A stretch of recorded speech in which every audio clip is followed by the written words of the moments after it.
আজকে সকাল আনুমানিক 5টার একটু পরেই আমরা এই আমাদের বিজয় সরণির কলমিলতা বাজারে আগুন লাগে। আমরা আমাদের কন্ট্রোলে 5টা 14তে এই খবরটি পাই 999-এর মাধ্যমে। অতি দ্রুতই আমাদের তেজগাঁও থেকে 3টি ইউনিট, ফায়ার স্টেশন 3টি ইউনিট ঘটনাস্থলে পৌঁছায় এবং ঘটনার গুরুত্ব বিবেচনা করে পরবর্তীতে মিরপুর, মোহাম্মদপুর এবং সিদ্দিক বাজার থেকে পালাক্রমে 10টি ইউনিট এই কলমিলতা বাজারের ফায়ার নিয়ন্ত্রণে কাজ করে। কলমিলতা বাজারের নিচতলায় কাঁচা বাজার রয়েছে এবং কিছু কসাইখানা অন্যান্য জিনিস রয়েছে এবং উপরতলায় সার্ভিসিং সেন্টার সহ বিভিন্ন ইলেকট্রনিক্সের দোকানপত্র রয়েছে।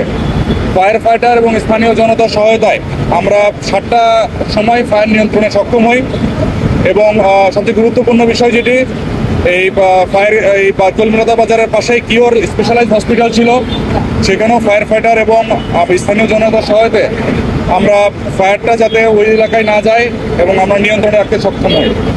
7টার সময় ফায়ার নিয়ন্ত্রণে এসেছে। ফায়ারটি নির্বাপনে একটু সময় লাগবে। আগুন আর বাড়ার কোনো সম্ভাবনা নেই। ইনশাল্লাহ সকলকে ধন্যবাদ জানাচ্ছি যারা স্থানীয় জনতা সহায়তা করেছেন এই ফায়ার নিয়ন্ত্রণের জন্য।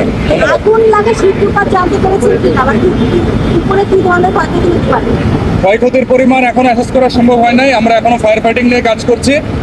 সূত্রপাতের বিষয় এবং ক্ষয়ক্ষতির বিষয়টি পরবর্তীতে তদন্ত সাপেক্ষে জানানো যাবে। আপনার পরিচয়টা? আমি লেফটেন্যান্ট কর্নেল হাসান, আমি ডাইরেক্টর অপারেশন ফায়ার সার্ভিস। স্থানীয়রা এবং ব্যবসায়ীরা অভিযোগ করছে আপনারা প্রায় 1 ঘন্টা লেট করে এসেছেন। এটা 5টা 14তে 999-এর মাধ্যমে আমাদের কাছে খবর আসে এবং 5টা 20-এ আমাদের প্রথম ইউনিট এখানে পৌঁছায়। প্রথম ইউনিট মানে প্রথম ফায়ার স্টেশন থেকে 3টা ইউনিট এখানে পৌঁছায়। তো এখন ডিজিটাল যুগ, সবকিছু ফুটপ্রিন্ট আছে।